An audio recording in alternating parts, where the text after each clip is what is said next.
ಎಲ್ಲರಿಗೂ ಕಥಾಕುಸುಮ ಯೂಟ್ಯೂಬ್ ಚಾನೆಲ್ಗೆ ಸ್ವಾಗತ.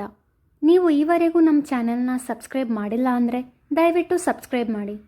ಇದು ಆಲಿಸುವೆಯ ಈ ಹೃದಯ ರಾಗವ ಸಂಚಿಕೆ 76.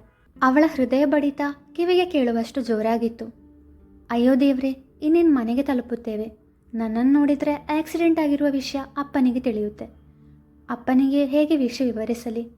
ಅವತ್ತು ಅಪ್ಪನಿಗೆ ಆಕ್ಸಿಡೆಂಟ್ ಆದಾಗಿನಿಂದ ಎಲ್ಲಿ ಆಕ್ಸಿಡೆಂಟ್ ಆದ ವಿಷಯ ಕೇಳಿದರೂ ಅವರ ಕೈಕಾಲುಗಳಲ್ಲಿ ನಡುಕ ಉಂಟಾಗುತ್ತದೆ ಎಂದು ಮನದಲ್ಲೇ ಅಂದುಕೊಂಡವಳು ಅಂದು ತಾನು ಮೊದಲ ಸಾರಿ ಸ್ಕೂಟಿ ಕಲಿಯಬೇಕು ಎಂದಾಗ ತಂದೆ ಕುಪಿತರಾದದ್ದು, ಬಳಿಕ ತಾಯಿಯ ಸಹಾಯದಿಂದ ಹೇಗೋ ಅವರನ್ನು ಮಣಿಸಿ ಸ್ಕೂಟಿ ಕಲಿತದ್ದು, ತದನಂತರ ಸ್ಕೂಟಿಯಿಂದ ಬಿದ್ದು ಗಾಯವಾದಾಗ ಇನ್ಮುಂದೆ ಸ್ಕೂಟಿ ಚಲಾಯಿಸುವುದು ಬೇಡವೆಂದು ಅವರು ಕಡಾಖಂಡಿತವಾಗಿ ನುಡಿದದ್ದು ಎಲ್ಲವೂ ನೆನಪಿಸಿಕೊಂಡಳು. ತಾನು ಸ್ಕೂಟಿ ಚಲಾಯಿಸುವಾಗ ವೇಗವಾಗಿ ಚಲಾಯಿಸುವುದಿಲ್ಲ, ಯಾವುದೇ ಕಾರಣಕ್ಕೂ ಅಶ್ರದ್ಧೆಯಿಂದ ಇರುವುದಿಲ್ಲ ಎಂದು ಭರವಸೆ ನೀಡಿದ ಬಳಿಕವೇ ಅವರು ಸ್ಕೂಟಿ ಚಲಾಯಿಸಲು ಅದು ಅರೆ ಮನಸ್ಸಿನಿಂದಾದರೂ ಸಮ್ಮತಿ ನೀಡಿದ್ದು. ಆದರೆ ಇಂದು ತಾನು ಮಾಡಿದ್ದೇನು? ತನ್ನ ಅಲಕ್ಷ್ಯದಿಂದ ತನಗೆ ಮಾತ್ರವಲ್ಲದೆ ತನ್ನ ತಮ್ಮನಿಗೂ ಗಾಯವಾಗುವಂತಾಯಿತು. ತನ್ನಿಂದ ತಪ್ಪಾಗಿದೆ. ಆದರೆ ಈಗ ಈ ವಿಷಯವನ್ನು ತಂದೆಗೆ ಹೇಳುವುದು ಹೇಗೆ? ಮುರಳಿಯವರು ಎಂದೂ ಮಕ್ಕಳ ಮನಸ್ಸನ್ನು ನೋಯಿಸಿದವರಲ್ಲ. ಆದರೆ ಮಕ್ಕಳು ಕಾರು ಅಥವಾ ಸ್ಕೂಟಿ ಚಲಾಯಿಸುವ ವಿಷಯಕ್ಕೆ ಬಂದರೆ ಅದು ಮಾತ್ರ ಅವರಿಗೆ ಸಹಿಸಲಾಗದು. ತನಗೆ ಆದ ಹಾಗೆ ಮುಂದೊಂದಿನ ತನ್ನ ಮಕ್ಕಳಿಗೂ ಅಪಘಾತವಾದರೆ ಎಂಬ ಭಯ ಅವರಿಗೆ. ಒಬ್ಬ ತಂದೆಯಾಗಿ ಅವರ ಯೋಚನೆಗಳು ತಪ್ಪು ಎನ್ನಲಾಗುವುದಿಲ್ಲವಲ್ಲವೇ? ಶ್ರೇಯಾ ಇಷ್ಟು ವರ್ಷದಿಂದ ಶ್ರದ್ಧೆಯಿಂದಲೇ ಸ್ಕೂಟಿ ಚಲಾಯಿಸುತ್ತಿದ್ದಳು. ತಂದೆಯ ಮನಸ್ಸಿಗೆ ಬೇಸರವಾಗುವಂತೆ ಎಂದೂ ನಡೆದುಕೊಂಡವಳಲ್ಲ. ಆದರೆ ಇಂದು ತನ್ನ ಇನಿಯನ ಬಗ್ಗೆ ನೆನೆದು ಅವನ ಮೇಲಿರುವ ಪ್ರೀತಿಗೆ ಬೇರೆಯೆಲ್ಲವೂ ಒಂದು ಗಳಿಗೆ ಅವಳಿಗೆ ಶೂನ್ಯವೆನಿಸಿತು. ತಂದೆಗೆ ಏನು ಹೇಳುವುದೆಂದು ಯೋಚಿಸಿ ತಲೆನೋವು ಶುರುವಾದಾಗ, ಅಮ್ಮ, ಅಪ್ಪನಿಗೆ ಈಗ ಏನು ಹೇಳುವುದು ಎಂದು ಆತಂಕದಿಂದ ಕೇಳಿದಳು. ನಾನು ಅದನ್ನೇ ಯೋಚನೆ ಮಾಡ್ತಿದ್ದೇನೆ ಚಿನ್ನು ಎಂದರು ಮೃದುಲಾರವರು. ಪತಿಯ ಬಗ್ಗೆ ಚೆನ್ನಾಗಿ ತಿಳಿದಿರುವುದರಿಂದ ಈ ವಿಷಯವನ್ನು ಅವರಿಗೆ ತಿಳಿಸಲು ಮೃದುಲಾರವರಿಗೂ ಭಯವೇ. ಅಕ್ಕ, ನೀನೇನು ಹೆದರ್ಕೋಬೇಡ, ನಾನೆಲ್ಲ ನೋಡ್ಕೊಳ್ತೇನೆ. ಆದರೆ ನಾನೇನು ಹೇಳ್ತೇನೋ ನೀನು ಅದಕ್ಕೆ ಹ್ಞೂ ಅನ್ಬೇಕು, ಅರ್ಥ ಆಯ್ತಾ ಎಂದ ಶ್ರೇಯಸ್. ಸರಿ ಕಣೋ ಎಂದು ಸುಮ್ಮನಾದಳು ಶ್ರೇಯಾ. ಮಾವನಿಗೆ ವಿಷಯ ಹೇಳೋದು ಇಷ್ಟೊಂದು ಕಷ್ಟವಾ ಎಂದುಕೊಂಡವನಿಗೆ ಅವಳ ಮನಸ್ಸಿನ ತೊಳಲಾಟ ಅರಿಯಲಿಲ್ಲ. ಮನೆ ಹತ್ರ ತಲುಪಿದಾಗ ಶ್ರೇಯಸ್ ಕಾರಿನಿಂದ ಇಳಿದವ ಗೇಟು ತೆರೆದ. ಕಾರು ಗೇಟು ದಾಟಿ ಒಳಗೆ ಹೋಯಿತು. ಸಿಂಬ ಜೋರಾಗಿ ಬೊಗಳತೊಡಗಿತು. ಬಸುದಾರವರು ಹೊರಗೆ ಬಂದರು. ಸೊಸೆ ಹಾಗೂ ಮೊಮ್ಮಕ್ಕಳನ್ನು ನೋಡಿ ಸಮಾಧಾನವಾದರೂ ಮೊಮ್ಮಗಳ ಹಣೆಯ ಮೇಲಿದ್ದ ಬ್ಯಾಂಡೇಜ್ ನೋಡಿ ಗಾಬರಿಗೊಂಡರು.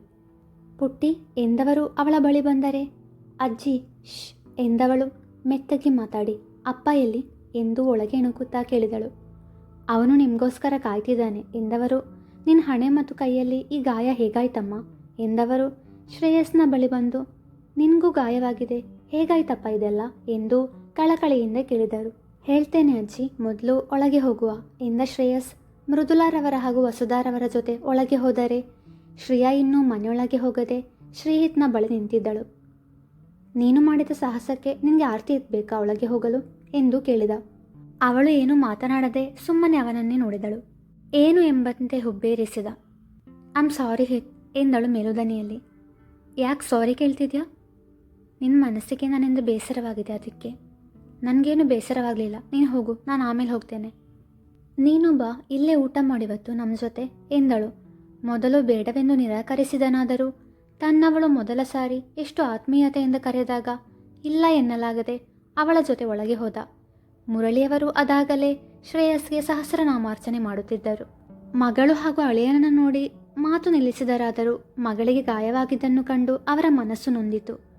ಅವಳ ಬಳಿ ಮೆಲ್ಲಗೆ ಹೆಜ್ಜೆ ಇಡುತ್ತಾ ಬಂದವರೇ, ಇನ್ಮುಂದೆ ನಿನ್ನ ಸ್ಕೂಟಿನ ಇವನಿಗೆ ಕೊಡಬೇಡ ಚಿನ್ನು. ನೀನು ಗಾಡಿ ಓಡಿಸೋದಾದರೆ ಮಾತ್ರ ಇವನು ನಿಂದಿಸ್ದೆ ಬರಲಿ, ಇಲ್ಲಾಂದರೆ ಆಟೋ ಅಥವಾ ಬಸ್ಸಲ್ಲಿ ಹೋಗಲಿ ಎಂದರು ಗಂಭೀರವಾಗಿ. ಅವರ ಮಾತು ಅರ್ಥವಾಗದೆ ತಮ್ಮನ ಕಡೆಗೆ ನೋಡಿದಳು. ಅವನು ನಗುತ್ತಾ ಕಣ್ಣು ಹೊಡೆದ.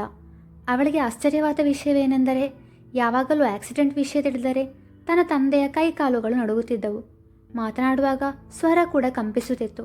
ಆದರೆ ಇವತ್ತು ಪೂರ್ತಿ ಬದಲಾಗಿದ್ದಾರೆ ಎಂದನಿಸಿತು. ಅವರಿಗೆ ಚಿಕಿತ್ಸೆ ನೀಡುವಾಗ ಅವರ ಮನದ ಭಯ ಹೋಗಲಾಡಿಸುವ ಸಲುವಾಗಿ ಡಾಕ್ಟರ್ ರಮೇಶ್ ರವರು ತಮ್ಮ ಪರಿಚಯದ ಸೈಕ್ಯಾಟ್ರಿಸ್ಟ್ ಬಳಿ ಮುರಳಿಯವರಿಗೆ ಕೌನ್ಸಿಲಿಂಗ್ ಕೂಡ ಮಾಡಿಸಿದ್ದರು. ಬಹುಶಃ ಇದು ಅದರ ಪ್ರಭಾವವಿರಬೇಕು ಎಂದು ನಿಡಿದಾದ ಉಸಿರು ಬಿಟ್ಟಳು. ಹಿತ್ ನಮ್ಮ ಜೊತೆ ಊಟ ಮಾಡಿಕೊಂಡೇ ಹೋಗಬೇಕಿವತ್ತು ಎಂದು ಮುರಳಿಯವರು ಹೇಳಿದಾಗ ಸರಿ ಮಾವ ಎಂದ. ಎಲ್ಲರೂ ಜೊತೆಯಲ್ಲಿ ಕುಳಿತು ಹರಟುತ್ತಾ ಊಟ ಮುಗಿಸಿದರು. ತದನಂತರ ಶ್ರೀಹಿತ್ ಹೊರಡಲನುವಾದಾಗ ಸರಸ್ವತಿಯವರಿಗಿರುವ ಊಟವನ್ನು ಕೂಡ ಅವನ ಬಳಿ ಕೊಟ್ಟು ಕಳುಹಿಸಿದರು. ಪುನಃ ಅವನು ಮನೆಗೆ ಹೋಗಿ ಆಸ್ಪತ್ರೆಗೆ ತಲುಪುವಾಗ ತಡವಾಗುತ್ತದಲ್ಲ. ಆಸ್ಪತ್ರೆಯಲ್ಲಿ ಸರಸ್ವತಿಯವರು ಒಬ್ಬರೇ ಇದ್ದಾರೆ. ಅದಕ್ಕೆ ಶ್ರೀಹಿತ್ ಬೇಗ ತನ್ನ ತಾಯಿಯ ಬಳಿ ತಲುಪಲಿ ಎಂಬ ಉದ್ದೇಶ ಅವರದು. ಹೋಗುವ ಮೊದಲು ಶ್ರೀಯಾಳ ಕಡೆಗೆ ನೋಟ ಹರಿಸಿದವ ಕಣ್ಸನ್ನೆಯಲ್ಲೇ ಹೋಗಿ ಬರುವೆನೆಂದು ತಿಳಿಸಿದ. ಸರಿ ಎಂಬಂತೆ ತಲೆ ಆಡಿಸಿದಳು. ಕಾರು ಮುಂದೆ ಚಲಿಸಿತು. ಶ್ರೇಯು, ಅಪ್ಪನ ಹತ್ರ ಏನು ಹೇಳಿದೆ ನೀನು ಎಂದು ತಮ್ಮನನ್ನು ಪ್ರಶ್ನಿಸಿದಳು ಶ್ರೇಯಾ. ಅದು ಏನಿಲ್ಲಕ್ಕ, ಅಪ್ಪ ಗಾಯ ಹೇಗಾಯಿತು ಅಂತ ಕೇಳಿದಾಗ ನಾನು ಸ್ಕೂಟಿನ ಫಾಸ್ಟಾಗಿ ಓಡಿಸಿದೆ. ಆಗ ಸಡನ್ನಾಗಿ ಒಂದು ನಾಯಿ ಅಡ್ಡ ಬಂತು. ಬ್ಯಾಲೆನ್ಸ್ ತಪ್ಪಿ ಸ್ಕೂಟಿ ಸ್ಕಿಡ್ ಆಯಿತು ಅಂದೆ ಎಂದ. ಸಾರಿ ಕಣೋ, ನನ್ನಿಂದ ನಿಮಗೆ ಅಪ್ಪ ಬೈಯೋ ಹಾಗಾಯಿತು. ನೀನ್ಯಾಕೆ ಇಷ್ಟು ಇಮೋಷ್ನಲ್ ಆಗ್ತಿದ್ಯಾ ಅಕ್ಕ? ಆ ವಿಷಯ ಬಿಡು. ಪ್ರೇಕ್ಷಕನ ಎಂಗೇಜ್ಮೆಂಟ್ ಇದೆ, ಅಪ್ಪನಿಗೆ ವಿಷಯ ಹೇಳಿದ್ಯಾ? ಹೌದಲ್ವಾ, ಮರೆತ್ಬಿಟ್ಟೆ ಎಂದವಳು ತನ್ನ ತಂದೆ ಹಾಗೂ ಅಜ್ಜಿ ತಾತನಿಗೆ ಪ್ರೇಕ್ಷಾಳ ನಿಶ್ಚಿತಾರ್ಥದ ಬಗ್ಗೆ ತಿಳಿಸಿದಳು. ಮೂವರು ಖುಷಿಪಟ್ಟರು. ರೀ, ಆದಷ್ಟು ಬೇಗ ನಮ್ಮ ಚಿನ್ನು ಮದುವೆ ಕೂಡ ಮುಗಿಸ್ಬೇಕು. ನಾನು ಸರಸ್ವತಿ ಅವರಿಗೆ ಮದುವೆ ಮುಹೂರ್ತ ನೋಡಲು ಹೇಳಿದ್ದೇನೆ ಎಂದು ಮೃದುಲಾರವರು ಹೇಳಿದಾಗ ಒಳ್ಳೆ ಕೆಲಸ ಮಾಡಿದೆ ಎಂದರು ಮುರಳಿಯವರು. ಶ್ರೀಯಾ ಮರು ಮಾತನಾಡದೆ ತನ್ನ ಕೋಣೆಯತ್ತ ಹೆಜ್ಜೆ ಹಾಕಿದಳು. ಮಹಡಿ ಮೆಟ್ಟಿಲು ಹತ್ತಲು ಕಷ್ಟವಾದರೂ ತನ್ನ ಎಡಗೈಯಿಂದ ಗೋಡೆಯ ಆಸರೆ ಪಡೆದು ಮೆಲ್ಲಗೆ ಹತ್ತಿದಳು. ಮರುದಿನ ಬೆಳಗ್ಗೆ ಶಾಪಿಂಗ್ಗೆ ಹೋಗಲು ತಯಾರಾದ ಕವಿತಾರವರು ಹಾಗೂ ಪ್ರವೀಣ್ ಪ್ರೇಕ್ಷಾಳ ಮನೆಗೆ ಬಂದು ಅವಳಿಗಾಗಿ ಕಾಯುತ್ತಾ ಕುಳಿತಿದ್ದರು. ಊರ್ಮಿಳಾರವರು ಅದಾಗಲೇ ತಯಾರಾಗಿದ್ದರು. ಆದರೆ ಪ್ರೇಕ್ಷಾಳ ಸುಳಿವಿಲ್ಲ. ಅವಳ ಕೋಣೆಗೆ ಹೋದಾಗ ಅವಳಿನ್ನೂ ಯಾವ ಡ್ರೆಸ್ ಹಾಕಲಿ ಎಂದು ಯೋಚಿಸುತ್ತಾ ತನ್ನ ಬಳಿ ಇರುವ ಎಲ್ಲ ಕುರ್ತಾ ಹಾಗೂ ಲೆಗ್ಗಿಂಗ್ಸ್ಗಳನ್ನು ಮಂಚದ ಮೇಲೆ ಹರಡಿದ್ದಳು. ಪ್ರೇಕ್ಷಾ, ಏನೇ ಇದು, ರೂಮಾ ಅಥವಾ ಬಾಂಬೆ ಸೇಲ್ಸಾ? ಹಾಂ. ಪ್ರವೀಣ್ ಮತ್ತು ಕವಿತಕ್ಕ ಬಂದು ತುಂಬ ಹೊತ್ತಾಯಿತು. ನೀನಿನ್ನು ರೆಡಿಯಾಗಿಲ್ವಾ? ಅಮ್ಮ, ನನಗೆ ಯಾವ ಡ್ರೆಸ್ ಹಾಕೋಬೇಕು ಅಂತ ಗೊತ್ತಾಗ್ತಿಲ್ಲ. ಇಷ್ಟು ದಿನ ಕೆಲಸಕ್ಕೆ ಮತ್ತು ಶಾಪಿಂಗ್ಗೆ ಅಂತ ಹೋಗ್ತಾ ಇರಲಿಲ್ವಾ ನೀನು? ಅವಾಗೆಲ್ಲ ಎಷ್ಟು ಬೇಗ ರೆಡಿ ಆಗ್ತಿದ್ದೆ, ಇವಾಗ ಏನಾಗಿದೆ ನಿನಗೆ? ಅಯ್ಯೋ ಅಮ್ಮ, ಇಷ್ಟು ದಿನ ಮಾಡ್ತಿದ್ದೆ ಶಾಪಿಂಗು ಇವತ್ತಿನ ಶಾಪಿಂಗು ತುಂಬ ವ್ಯತ್ಯಾಸ ಇದೆಯಲ್ವಾ? ಇವತ್ತು ನಾನು ಎಂಗೇಜ್ಮೆಂಟ್ ಶಾಪಿಂಗ್ ಎಂದಳು ನುಲಿಯುತ್ತಾ.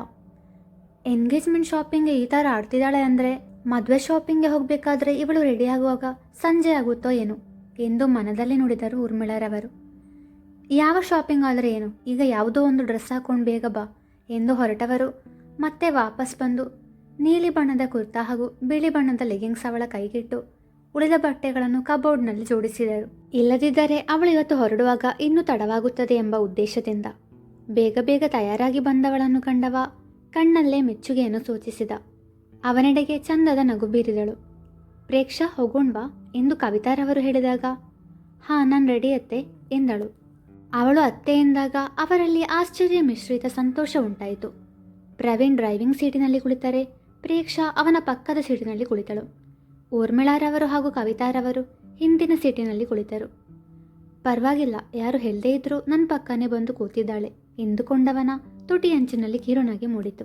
ಅದನ್ನು ಗಮನಿಸಿದವಳು ಏನು ಎಂಬಂತೆ ನೋಡಿದಾಗ ಏನಿಲ್ಲವೆಂಬಂತೆ ತಲೆಯಾಡಿಸಿದವ ಕಾರು ಚಲಾಯಿಸಿದ. ಬಟ್ಟೆ ಅಂಗಡಿಯ ಮುಂದೆ ಕಾರು ನಿಲ್ಲಿಸಿದಾಗ ಮೂವರು ಇಳಿದರೆ ಕಾರ್ ಪಾರ್ಕ್ ಮಾಡಿ ಬರುತ್ತೇನೆಂದು ಹೋದ ಪ್ರವೀಣ್. ಇನ್ನಿಲ್ಲಿಂದ ಹೊರಗೆ ಹೋಗಬೇಕಾದ್ರೆ ರಾತ್ರಿ ಆಗುತ್ತೋ ಏನೋ ಎಂದುಕೊಂಡವ ಒಲ್ಲದ ಮನಸ್ಸಿನಿಂದಲೇ ಕಾರ್ ಪಾರ್ಕ್ ಮಾಡಿ ಬಟ್ಟೆ ಅಂಗಡಿಯತ್ತ ಹೆಜ್ಜೆ ಹಾಕಿದ. ತನ್ನ ತಾಯಿ, ಅತ್ತೆ ಹಾಗೂ ಪ್ರೇಕ್ಷಾ ಎಲ್ಲಿದ್ದಾರೆ ಎಂದು ಹುಡುಕಿದವನಿಗೆ ತನ್ನ ಭುಜದ ಮೇಲೆ ಒಂದೊಂದೇ ಸೀರೆಯನ್ನಿಟ್ಟು ತನಗೆ ಇದು ಸರಿ ಹೊಂದುತ್ತದೆ ಎಂದು ನೋಡುವ ಪ್ರೇಕ್ಷಾ ಕಂಡಳು. ಅವಳತ್ತ ಹೆಜ್ಜೆ ಹಾಕಿದ. ಎಲ್ಲ ಹೆಂಗಸರು ಬಟ್ಟೆ ಅಂಗಡಿಯಲ್ಲಿ ಕೇಳುವ ಆ 2 ಪ್ರಶ್ನೆಗಳು. ಇದೇ ಡಿಸೈನ್ನಲ್ಲಿ ಬೇರೆ ಕಲರ್ ಇದೆಯಾ? ಈ ಕಲರ್ನಲ್ಲಿ ಬೇರೆ ಡಿಸೈನ್ ಇದೆಯಾ ಎಂದು ಸೇಲ್ಸ್ ಗರ್ಲ್ ಹತ್ರ ಕೇಳುತ್ತಿದ್ದರು ಕವಿತಾರವರು ಹಾಗೂ ಊರ್ಮಿಳಾರವರು. ಅವರ ಮಾತಿಗೆ ಹಣೆ ಚಚ್ಚಿಕೊಂಡವ ತನಗೂ ಇದಕ್ಕೂ ಸಂಬಂಧವೇ ಇಲ್ಲ ಎಂಬಂತೆ ಮೊಬೈಲ್ ನೋಡತೊಡಗಿದ. ಮುಂದುವರಿಯುವುದು.